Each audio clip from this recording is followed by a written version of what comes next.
Good afternoon, friends, and welcome back once again to our daily English news edition. I'm Daniel Cook, your host, keeping you updated with the latest events here in Albania in a language that you understand. In today's news, a Lezha judge by the name of Paraskevi Ademi was arrested today while she was accepting an envelope with 200,000 lek inside. A lawyer named Jovelin Prenda was acting as the broker of the bribe between a citizen and the judge, and he was also arrested. The citizen then denounced the judge to the Tirana police, who launched an operation to arrest both the judge and the lawyer. The High Council of Justice is expected to convene within 48 hours to make a decision about removing the judge of Lezha. This is the second time within 10 days that a judge has been arrested for corruption and accepting bribes. The Saranda judge Rasim Doda was arrested several days ago for asking for a bribe of 8 million lek in order to make a decision in favor of a particular party.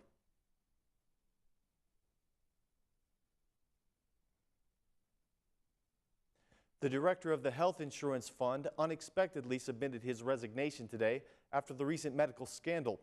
When contacted by Ora News, Mr. Astrit Betsi said that his resignation was his own choice in order to pave the way for the investigation. "I was transparent in performing my job," he said, "and I left because of a lack of transparency." Astrit Betsi held the post of director for 18 months.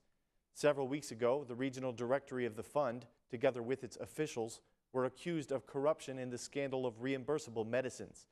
Betsy's name was not on the list of officials involved in the scandal, but the audit did find violations by other officials of the organization concerning contracts with pharmaceutical companies. According to the audit report, the regional directory of the fund is guilty of multiple violations involving the prescriptions of reimbursable medicines. There is an ongoing investigation in this regard. The Internal Control Unit claims that the fund amounts to 1.5 billion lek, but the audit revealed that the financial damage is even greater than this. 9 people have been arrested so far in the case, 2 are being kept in jail, and 7 are under house arrest.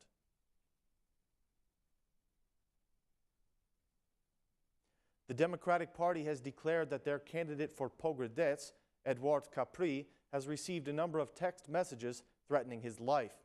The head of the Democratic Party group, Edi Paloka, has blamed Edi Rama and Ilir Meta for these threatening messages. He said, "Edward Capri is running against Ilir Meta's candidate. This criminal and unprecedented event threatening comes just 10 days before the elections, at a time in which all the evidence predicts a victory for our candidate. After failing to keep their promises, with nothing new to offer to the citizens in these elections, they have only one solution, which is not to have the elections at all. For this purpose, they use their mafia connections to threaten our candidate. We say to Ilir Meta and to Edi Rama that they will be held responsible if something happens to our candidate or to our people. We ask the prosecution to take immediate action and to find the person who threatened our candidate, as well as the person who ordered the threat," said Mr. Paloka. The head of the Socialist Movement for Integration, Ilir Meta, has since reacted to these claims. Mr. Meta condemned the threat that was made against the Democratic candidate for Pogradec and called the prosecution to investigate the claims of the Democratic Party and to punish those responsible. In a media statement today, the Socialist Movement for Integration accused the municipality of Vore of manipulating the electoral lists. In a media outlet, the General Secretary of the SMI, Luan Rama, said that there are people on the voters list who do not actually live in Vore. He claims that the municipality employees have been registering the names of their family members without their knowledge. He said, "There is a group of voters on the list who do not even live in Vore, but they are registered as Vore citizens. Some of them are relatives of the City Hall employees, the mayor, or other employees of the administration.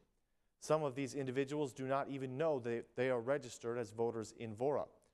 This is only one part of what is being attempted in Vore, a pure manipulation and fraudulent scheme.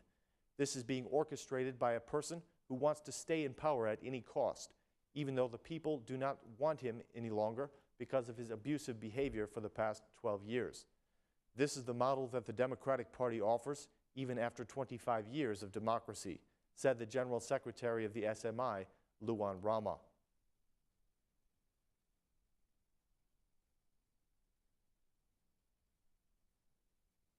The Greek Foreign Minister, Mr. Kotzias, gave a speech today at Oxford University just days before he plans to visit Tirana. He said that Greece and Albania have many problems that have been inherited from the past. He claimed that the key issues are Albania's refusal to adhere to the standards of international law and their violation of the rights of the Greek minority living in their country. The foreign minister stated that Greece has the willpower to solve these problems and to overcome any difficulty between the countries. He specified that soon his country will propose a package of solutions to all of the problems he mentioned. Mr. Kotzias said that the package will be realistic and in the interest of the people of both countries. The Greek foreign minister did portray the positive aspects of the neighborly relations with Albania as well. He said that Greece has hosted more Albanians than any other country in the world, and that they feel lucky to have these citizens in their society. Kotzias said that the children of the Albanian immigrants are among the most excellent students in Greece. The foreign minister also spoke about his country's contribution to the regional stability. He spoke about the crisis in Ukraine, the relations with Cyprus and Turkey, and the unresolved problems between the regional countries. Mr. Kotzias will be visiting Tirana in the framework of a tour of the Western Balkans, designed to strengthen cooperation.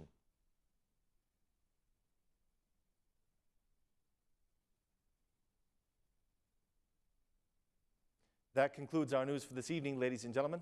We will be back again tomorrow at the same time with more translated news in English. Thanks, and have a great night.